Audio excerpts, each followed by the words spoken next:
Welcome back, travelers. We continue with the next section of my top 50 favorite Thomas the Tank Engine episodes. On this part of the list, we'll be focusing on the 4th season of the show, where we got introduced to new characters from a new part of the island of Sodor called the Narrow Gauge Railway. These characters were trains that were half the size of the original characters and had their own adventures on the island of Sodor. Though I do like these characters and remember a lot of the episodes, I do think they aren't as good as the original characters. But that doesn't mean I hate these characters or this season. It's just that I found them to be more annoying or had more episodes with badly written morals in a majority of this season. But I'm happy to say that I still found 10 that I liked and was able to rank them based off of the characters and stories that I remember the most. So without further ado, here are my 10 favorite episodes of Thomas the Tank Engine Season 4.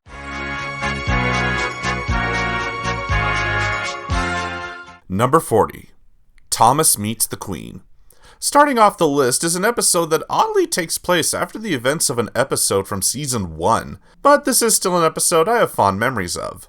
After the events of Gordon Takes a Dip and Down the Mine, Thomas and Gordon and the other engines are told by Sir Topham Hatt that the Queen of England herself is coming to the island for a visit.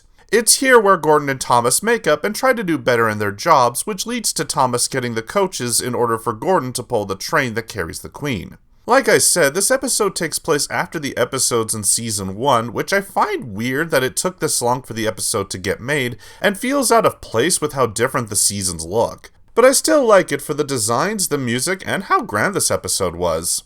I like how, in this season, the sets looked bigger and had much more color added to them than in Season 1. The music and sound design were also ramped up, with the engine's steam noises being a little bit clearer than in the previous seasons.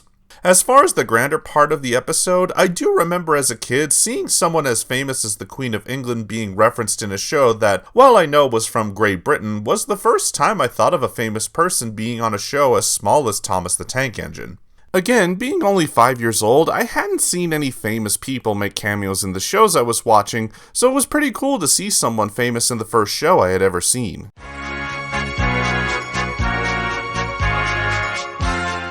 Number 39. Thomas and the Special Letter. This has a similar meaning to me as the previous episode, but I find this episode is more special to me because of how it connects to the fans of the show. Sir Topham Hatt gathers all of the engines together to tell them about a letter from a young girl who wants to meet them along with other children from all over England. So he plans to make a trip with many of the engines to the mainland so that they can meet the children. This is an episode I never owned as a kid, but I did rent the VHS tape that had this episode, and I liked it not just for the amazing sets and the great crash scene, but because it felt like the creators were giving thanks to all of the fans around the world. Including that this show does acknowledge the books and that the author, Reverend W. Awdry, is a real person within the show. Which was again neat for me being introduced to a show acknowledging the creator of the series at a young age. It's always nice to see episodes where the fans get appreciated for staying with the show for so long and for keeping it going up to the modern day.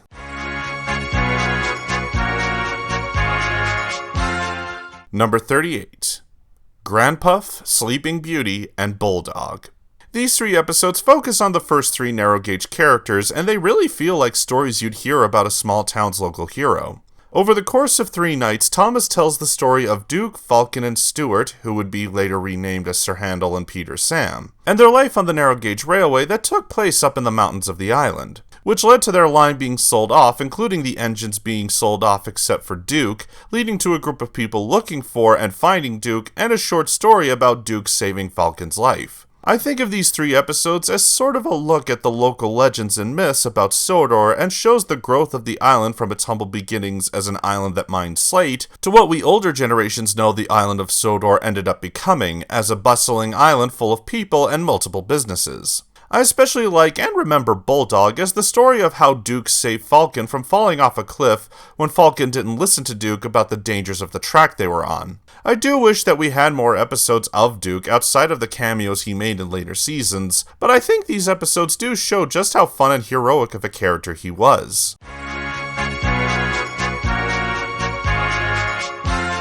Number 37. Rusty Helps Peter Sam. If I had to pick my favorite narrow gauge character, it'd have to be Rusty. I remember him being the character that was the voice of reason and wanted to help others as often as he could, which was shown in this, his debut episode. While Skarloey is being mended, Sir Topham Hatt gets Rusty to help the other engines on the narrow gauge railway. However, Sir Handel doesn't want to work and decides to fake an illness so he can get out of work. So, as Peter Sam takes over his work, some of the freight cars mistake him for Sir Handel and cause an accident that leaves Peter Sam unable to work. This episode has two things that I like. As usual, the crash in this episode is as destructive and entertaining to look at, and the sets are amazing, particularly the sunset moments. It's the one thing I think Season 4 did the best, with many episodes in this season always looked beautiful whenever the creators put sunsets in the episode. With the warm and vibrant colors, it was always great to see the beauty of the sunset captured on a show like this.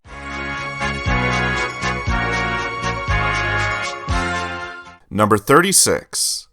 Toad Stands By. While not introduced in this episode, I've always liked the characters of Oliver and Toad as they were the most uniquely designed of all the engines from Season 3. Oliver returns from the works after some cars caused him to have an accident where he got stuck in a turntable. However, he lacks confidence to handle them again when the cars start to bully him by singing a song about him. One car in particular gives him the most trouble, named Scruffy, who was the leader of the freight cars in this episode. Toad, Oliver's brake van, decides that enough is enough and tells Oliver and the other engines a plan he made to teach the cars some respect. The episode is one that I like not for just having a good message, but also for having some cool designs that they added for the cars, giving all of them faces, as they only gave faces to a few of them in previous seasons. So it's nice to see the creators give them a little more personality with the added faces. Plus, I like the scene where Oliver stands up to the cars and ends up tearing Scruffy apart, as it was both funny and very triumphant for those of us who've had to deal with bullies in our lives.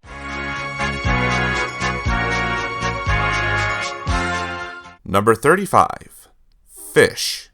I feel that this episode belongs more in Season 3 in terms of the writing, but it does still have some impressive sets from this season. Henry is getting ready to pull the flying kipper, and Duck is going to be the back engine to help him up Gordon's Hill. However, because they used older cars as part of the train, the tail lamp falls off, causing Duck to run into and smash several of the freight cars, which have to be cleaned up the next morning.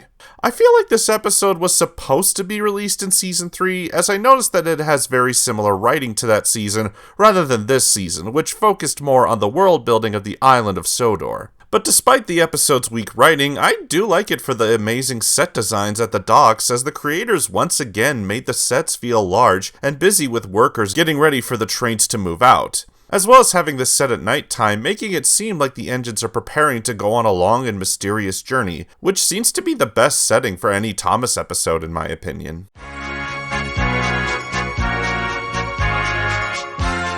Number 34. Henry and the Elephant.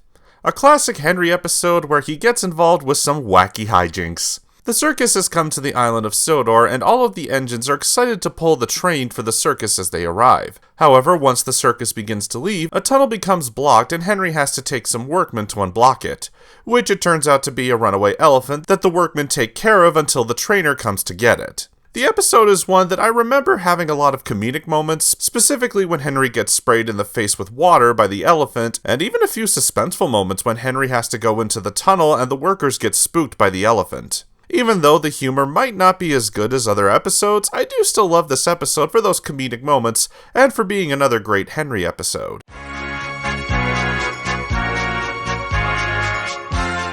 Number 33. Special Funnel. The sequel episode to Rusty Saves Peter Sam, this episode has a lot more great sets of the mountains and the winter season. After his accident, Peter Sam's funnel has been giving him trouble and he grows impatient waiting for his new funnel, which gets worse as his funnel is broken off in a tunnel and he has to use a drain pipe until his new funnel arrives, which the other engines make fun of once it arrives until they see how much better Peter Sam is at doing his work.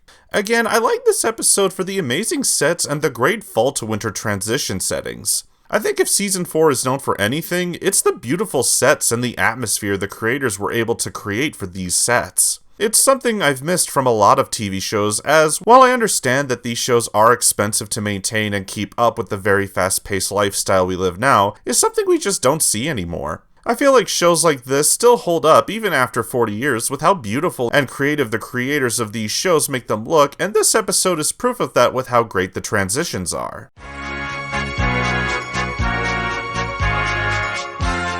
Number 32. Four Little Engines. This is the episode that introduced us to the narrow gauge railway and gave us a great message that I still remember to this day. After Sir Handel gets into an accident, Skarloey volunteers to take his passengers up the mountain even though he is an older engine. However, his journey becomes difficult when his front spring breaks and he has to continue lopsided. But he fortunately makes it to the end of the trip and goes to get repaired.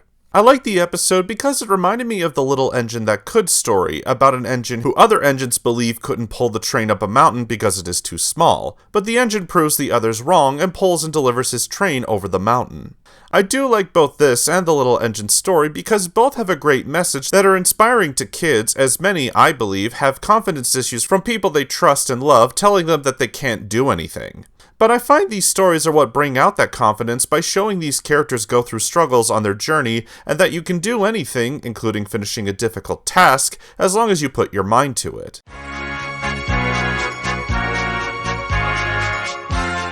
Number 31. Rusty to the rescue, Thomas and Stepney, train stop play, and bowled out.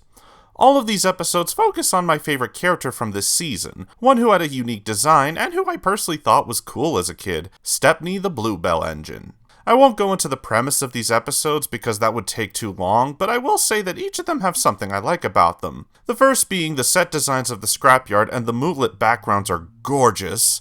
The other three all are just well-written stories and have great comedy in them, especially the last episode where the engines deal with the snobbish Diesel that says they're out of date, but the other engines show him up when he breaks down and Stepney and Duck end up taking the express. I'm sad to say that later seasons never used Stepney as often as these 4 episodes, which I felt was disappointing as he was a character that had a lot of potential for being another classic secondary character like Mavis, Diesel, or Salty. But there's still one more episode that I'll be talking about when we get to that part of these lists.